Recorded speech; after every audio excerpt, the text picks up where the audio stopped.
Good morning champion. நம்ம கூட Emmanuel இருக்காரு, மோட்டார் வெஹிக்கிள் இன்ஸ்பெக்டர் ஆஸ்பிரண்ட். அவர் வந்து இன்னைக்கு என்னன்னா நமக்காக டைப்ஸ் ஆஃப் பார்ட் ஃபேமிலி அப்படின்னு ஒரு இதுல இருக்கணும். டைப்ஸ் ஆஃப் பார்ட் ஃபேமிலி எதுல வரும்னா குரூப் டெக்னாலஜி ஒரு கான்செப்ட்ல தான் வரும்.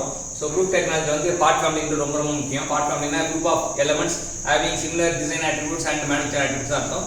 டைப்ஸ் ஆஃப் பார்ட் ஃபேமிலி என்ன சொல்றாங்க?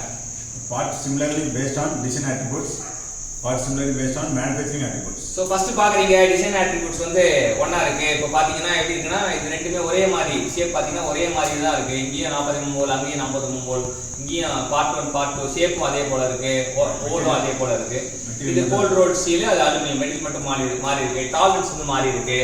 அப்புறம் ஃபினிஷிங் வந்து மாறி இருக்கு. ஃபினிஷிங் மாறினாலும் பிரச்சனை இல்லை, டாலரன்ஸ் மாறினாலும் பிரச்சனை இல்லை, மெட்டீரியல் மாறினாலும் பிரச்சனை இல்லை. அந்த ஷேப் மட்டும் ஒன்னா இருந்தா அதை டிசைன் அட்ரிபியூட் சொல்றாங்க. அடுத்தது Are similar from a design point of view but have the different manufacturing attributes. ஆமா, இங்க பாத்தீங்கன்னா similar design point of view தான் ஒண்ணு, மேனுஃபேக்சரிங் பாயிண்ட் ஆஃப் வியூ வேறன்றாங்க. அப்புறம் அடுத்தது Similarly, the part within the part family may have different manufacturing attributes, but they have similar design attributes.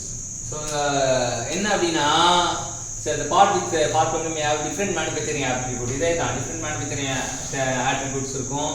அதுக்கப்புறம் வந்து similar design attributes, same design attributes. So ஆனால் இங்கே பார்த்தீங்கன்னா மேனுஃபேக்சரிங் attributes சேமாக இருக்குது, same manufacturing attribute but do not have the design attribute. Design படி வேற வேற, ஷேப் பார்த்தீங்கன்னா வேற வேற மாதிரி இருக்கு. ஆனால் போட வேண்டியது ஓட்ட மட்டும் தான். இதுவும் மைல்டு ஸ்டீலு, அதுவும் மைல்டு ஸ்டீலு.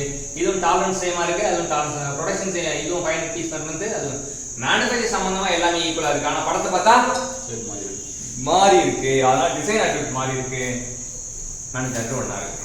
ஸோ இங்கே பார்த்தீங்கன்னா டிசைன் வந்து ஒன்றா இருக்குது, ஷேப் ஒரே மாதிரி இருக்குது. இங்கே மேனுஃபேக்சரிங் பேராமீட்டர்லாம் காட்டியிருக்காங்க. மேனுஃபேக்சரிங் பேராமீட்டர் கேட்டாங்கன்னா மெட்டீரியல், டாலரன்ஸ், ஃபினிஷிங். சரி, மெட்டீரியல், டாலரன்ஸ், ஃபினிஷ், ப்ரொடக்ஷன் எல்லாமே வந்து மேனுஃபேக்சரிங் அட்ரிபியூட்ஸ்.